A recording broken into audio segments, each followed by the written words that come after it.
you lot, thanks so much for the birthday wishes. I just wanted to come on here and get an art video out for you all amidst the celebrations and before the festival goings begin. And this has been hugely requested since I started my travel journal series. So while I work on this spread in my Mexico travel journal, demonstrating what I'm talking about, I'm basically going to go over all the things that you need to know to get started with your own art journal or travel journal. And if you haven't yet, I'd love for you to check out my Patreon linked below, where I'm posting pictures of every page in here as I do them, and real-time videos of some of the process as well, including a real-time video of this spread where I talk about my process and lots of other stuff. Big thanks to all my patrons so far, and shout out to Naomi, who was my very first patron. You are amazing.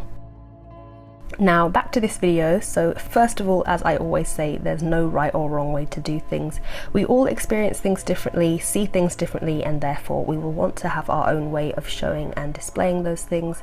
So note down the things that stand out to you personally and represent that on paper however you prefer. You might be more into cutouts and photos, stickers, more text, more drawings, no drawings. And whether you put together your journal on location or maybe once you get home, these are the key points that I think are relevant to anyone. Firstly, keep notes. I've talked about it before, but I've been in the habit of keeping a holiday diary since I was very young. Mum called it the captain's log, and every evening we would take turns in being able to write down what we got up to on that particular day of the holiday. It was all in the same little notebook, so on our next holiday, when she got the book out, we could all look back on all the other adventures that we'd had as well. Now I tend to keep the captain's log in the notes section of my phone. I always have my phone on me, so it's always within reach to fill in a bit of my goings on if I'm waiting at a station or on a longish journey from one part of the holiday to another. Plus it's always there for you to look back on when you're home and whenever you want. Go into as much detail as you want. I thought I would read you a couple of examples of entries from two different holidays of mine. The first was in Rhodes, Greece, and we had just got to our home for the week. So it says, "The large wooden double doors open to a bright courtyard roofed with the vines of a lemon tree. All the plants that surround the two seating areas are green and vibrant, and doors on the side lead to the bathroom, kitchen, and a small side room with a bed. The main room has a medieval exotic feel. Wood and stone, lanterns, candles, pottery and tribal art. On either side of the huge high ceilinged room on a platform are big double beds. White stairs outside go up to another table area, and higher still is the roof where you can see the entire town, the buildings, the beach, the cliffs, the Acropolis." Okay, so that's lots of detail there.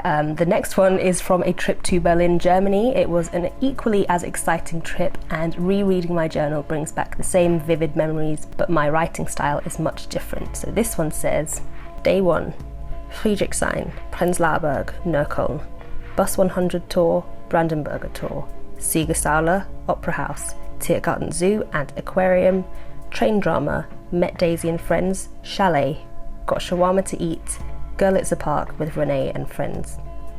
Very different writing style, but for me the second one makes as much sense and stirs as many memories as the first.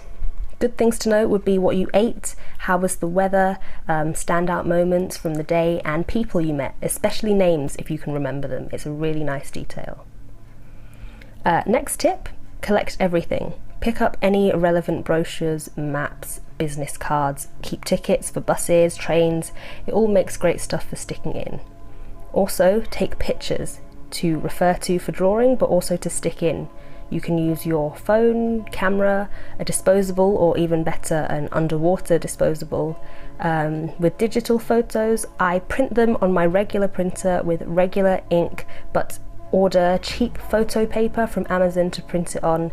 It makes such a difference to the quality and the colours. Now then, when assembling a page, if I'm doing the whole thing at home, I lay out all the things I've accumulated, print out the pictures, put it all in a kind of timeline, and start mentally dividing up the sketchbook. So on this page I could do something to do with this day, the next page could be about the next couple of days, and I slot in the loose bits that are relevant to each page that I've planned. A post-it note to let you know what you have planned as well is great. You can also freestyle it, which is generally how it goes when you are journaling on location, in your hotel room, the evening or day after these things actually occurred. For a spread, I will personally start out with an idea of what I want it to look like once I know what I'm going to be talking about. I might lightly block out areas of the page to say writing here, photo here. You could also just go ahead and start drawing or painting or sticking things in and see where it takes you. I start with drawings. I will refer to photos I've taken. I will use Google Maps Street View if I need to, or even Pinterest. It's also great to try and draw from memory or even from your imagination. This isn't an encyclopedia, it doesn't have to be exact. It's about how you felt and how you interpreted what you've seen and done.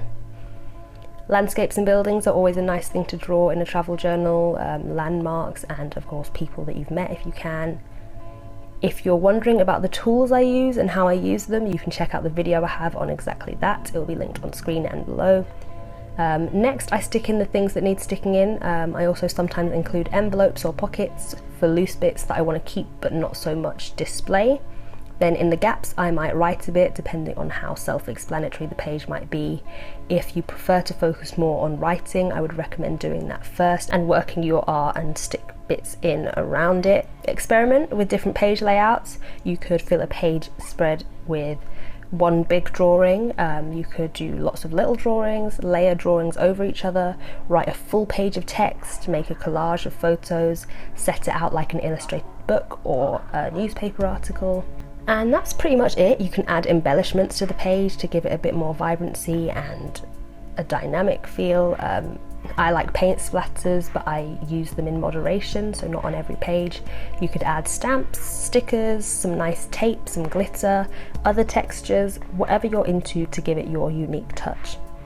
Don't forget to go out and have fun. Don't put too much pressure on yourself to create the perfect picture book. Make memories and make art. It doesn't have to be any more complicated than that.